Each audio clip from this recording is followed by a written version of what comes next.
আচ্ছা, এটা হলো আমার বাবা। বলছি তুমি জামাই ষষ্ঠী উপলক্ষে কতদিন ধরে বাজার করছো? 4 দিন। 4 দিন ধরে বাজার করছি। আচ্ছা, জামাই ষষ্ঠী উপলক্ষে পুরো রান্না আনাজ কাটা দায়িত্বে কে ছিল? আমি। তুমি সবটা করেছো এক হাতে, তাই তো? হ্যাঁ। তুমি আজকের মেনুতে কি কি রান্না করেছো?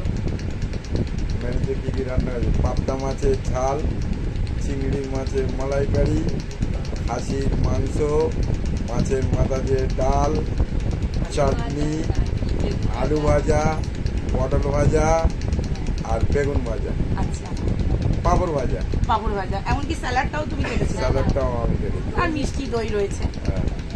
তো এত কিছু করলে, গিফট কে পেলো? গিফট শাশুড়ি। গিফট শাশুড়ি পেয়েছে, তাই তো?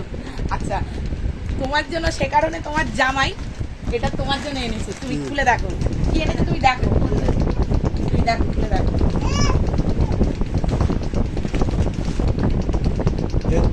হ্যাঁ, কেমন হয়েছে আগে দেখো। তুমি তো ব্লু কালার ভালোবাসো, দেখো কেমন হয়েছে। ধরো,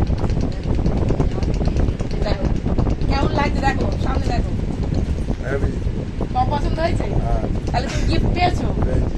তাহলে তোমার পরিশ্রমের পারিশ্রমিকটা তুমি পেয়েছো, বলো। তো কেমন লাগছে বলো তোমার? ভালো লাগছে, ওসব আর করতে হবে না। আমার ভালো লাগছে তো বলবে তো। ভালো লাগছে তো বলছি, ঠিক আছে। তো চলো এখন আমরা ঘুরতে যাবো। কোথায় যাবি?